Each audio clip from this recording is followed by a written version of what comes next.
Je vous invite à entendre l'histoire des 6 émotions de base selon Paul Ekman. Est-ce que vous connaissez 6 émotions de base? Est-ce que vous pouvez les mettre dans les commentaires? Là, tout de suite, sans chercher sur ChatGPT, Google, le portal psychologie ou appeler l'ami. Je vous demande cela car c'est la base. Si vous ne savez pas cela, vous ne pouvez pas bien négocier. Je vous invite à la suite pour découvrir avec moi 3 de ces 6, notamment joie, surprise, dégoût.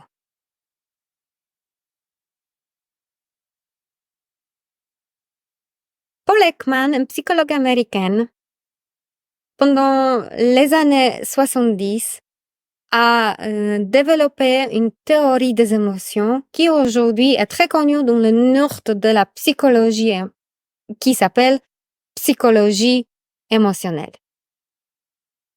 Paul Ekman, c'est le père de définition, qu'est-ce que c'est une émotion et comment ça se développe, comment on se sert. Alors, les émotions, il faudra savoir, sont universelles pour tous les gens du monde entier. Les émotions sont universelles au niveau de réaction sur notre visage.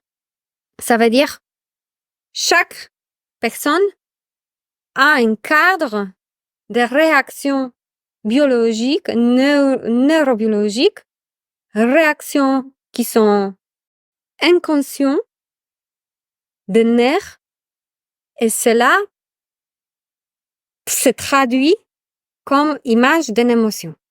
Paul Ekman a fait un catalogue, il a décrit quel est le mouvement de sourcils, quel est le mouvement de lèvres, qu'est-ce qui se passe avec les joues, est-ce que les paupières se ouvrent, est-ce qu'ils se ferment. Et ce catalogue, il a détaillé par 6 émotions de base et par toutes les cultures.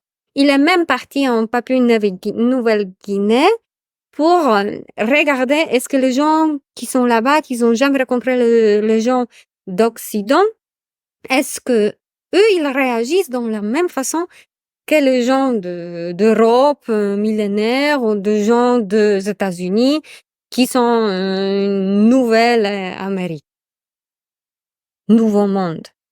Tout cela pour introduire les 3 émotions dont nous allons parler aujourd'hui. On commence avec la joie.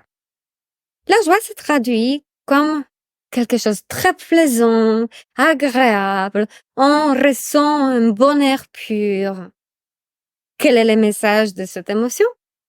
Un message très simple. Waouh, j'adhère, oui, c'est ça, oui, j'en veux plus, encore, oui. C'est cela, j'y vais. Cette émotion nous pousse, nous donne de l'énergie en avant.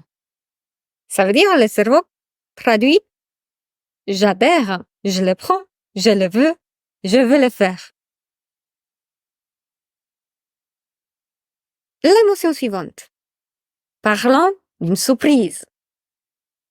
La surprise, c'est ça l'émotion qui est manquante dans les films de Pixar, vice-versa, dont je parlais dans une autre vidéo. Regardez bien parce que comme ça vous allez avoir une réponse. La surprise, pourquoi elle est importante et pourquoi c'est une émotion? Surprise nous protège quelque part. Surprise nous montre qu'il y arrive quelque chose d'inattendu. Ah, ça donne un signal pour nous. Waouh, c'est pas ça que je pensais que ça viendra. Et dans le monde des négociations, la surprise, c'est l'émotion la plus importante et c'est celle-là qu'on va apprendre comment on la cherche, pourquoi on la veut apercevoir sur le visage, sur le mouvement de main, sur le mouvement de pied, quelqu'un tremble, quelqu'un s'excite. Quels sont les signaux, le body language, du langage du corps qui nous montrent que la surprise, c'est là maintenant ce qui se passe. Surprise est importante parce que ça donne ressenti si c'est bien aperçu comme l'émotion par le propriétaire et le message est arrivé jusqu'à le cerveau. Ah! Surprise! Et qu'est-ce que j'ai fait avec? C'est tellement différent. Je me suis pas attendue à cela. Et je fais quoi maintenant? Et c'est ces moments-là d'être déstabilisé qui est recherché par les négociateurs parce que ça vous prouve que là, il y a une piste, une porte s'ouvre pour rentrer avec vos arguments. Vous voyez? C'est tellement simple, mais il faudra le savoir. Écoutez, surprise, différent. Ah, je vais écouter. Troisième émotion pour aujourd'hui, le dégoût. Le dégoût, ça c'est une émotion aussi intéressante. D'où ça vient? Dégoût, comme l'émotion, vient de l'instinct primaire, à nouveau nous protéger.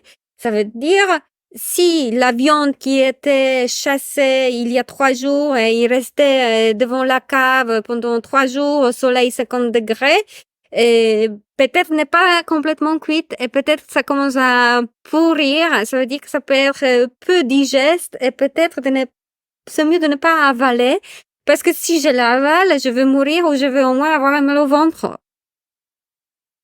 Alors, dégoût, c'est quelque chose qui nous montre que les choses sont perçues répugnantes, sont perçues pas bon pour les digérer.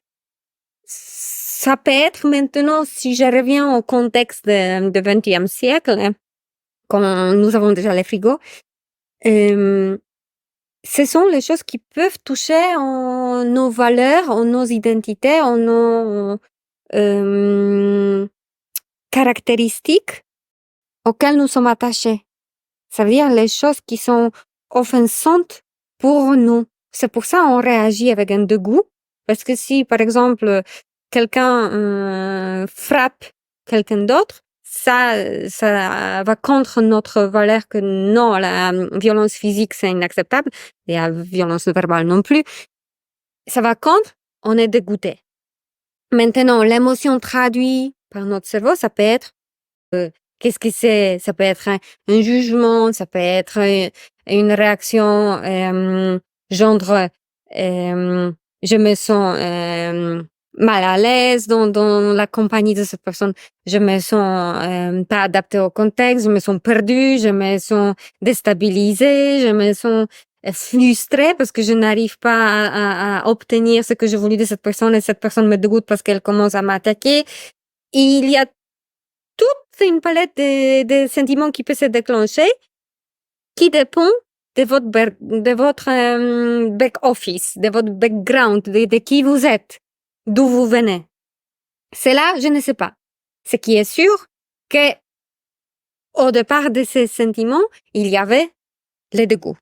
Et j'aimerais encore parler d'une chose qui est un dominateur commun dans tous les 6 émotions. Comme vous avez entendu me parler des émotions et donner des explications, je me montre que les émotions servent à nous protéger, à nous faciliter la survie. Et dans ce sens-là, si je vous pose la question, pourquoi nous avons 5 émotions, 5 émotions qui sont genre peu plaisants, qui sont un peu double tranchants, qui sont un peu au moins pas agréables, et uniquement la joie qui est excitant et agréable. Oui, j'y vais, je le veux. Et voilà. La réponse vient de cela. Pour nous protéger et pour la survie. C'était plus important que les humains sont avertis quand il y a un tigre, quand il y a la viande qui n'est pas fraîche, quand il y a un danger, quand il y a une menace, quand il y a quelque chose qui peut abîmer leur survie. Et les 5 nous incitent à fuir, à rester figés s'il faut se cacher, à se battre contre.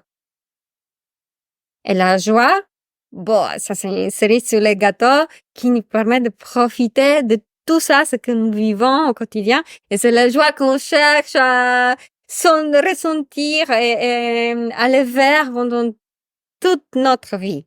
Si vous voulez entendre comment moi je trouvais ma joie, comment ça se passait, d'où ça vient, comment je trouvais le sens de ma vie et comment j'ai su que enseigner des négociations dans cette façon un peu ludique, un peu humain et dans cette façon abordable, c'est ma voie. Je vous invite à regarder une autre vidéo.